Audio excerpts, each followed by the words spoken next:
Hello and welcome to Brodual. This time we have the third part of our Requiem series, and this section focuses on magic in Skyrim. Requiem not only changes a variety of different magical features, but it also adds over 100 new spells for you to learn. On top of that, there's also extra changes to shouts and other magical features like the standing stones and shrines. But first we'll start with the changes to spells. For the most part, all existing spells have been redone so they fit the mod better.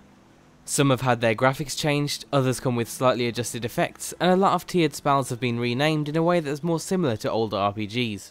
For example, instead of healing and fast healing, it's now heal self and heal self 2. Not only is it reminiscent to older games, but it also works great for keeping your spells neatly sorted in the spells menu.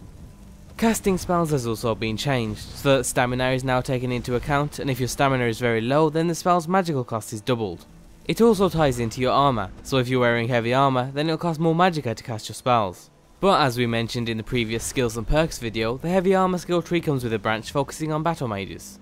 So if you invest a few perks, you can not only decrease the magicka cost, but you can also increase your character's skill when casting in heavy armor. Most spells will now also grow and improve alongside your character, because as you level up in each magical schools, spells that fall under each category will slightly improve.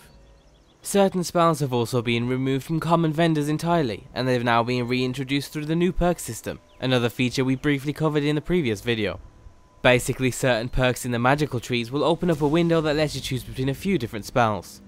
And on top of the new way to gain spells, you'll also be able to find about 100 entirely new spells scattered across the world. They're spread quite evenly throughout the different magical categories, and while some are very similar to the vanilla game spells, others are more unique and come with their own scripts. On screen now you're seeing an example from each category, and they include an alteration spell that negates falling damage, a conjuration spell that allows for teleporting in combat, a destruction spell that torments the enemy with ferocious lightning, an illusion spell that forces the target to commit suicide, and a restoration spell that heals you slowly over time for several hours in game. Many of the vanilla enchantments have also been edited, and there's also quite a few new ones too. One of our favourites is called Spellbreaking, an enchantment that dispels all magic from the target, turning any weapon into the ideal magical destroying tool.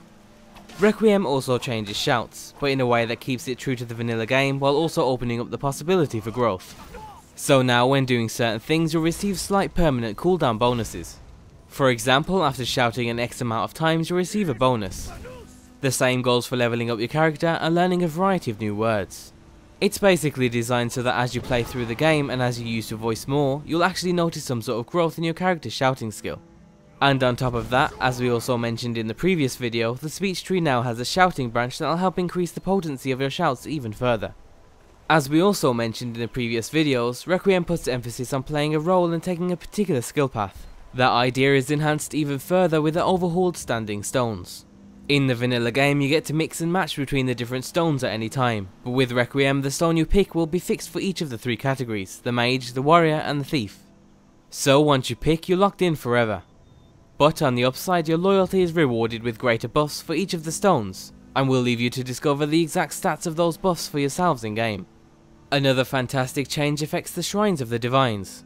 Requiem slightly changes the buff of the shrine so it lasts a little longer, but on top of that you'll also be rewarded with additional buffs if you please certain gods during your playthrough.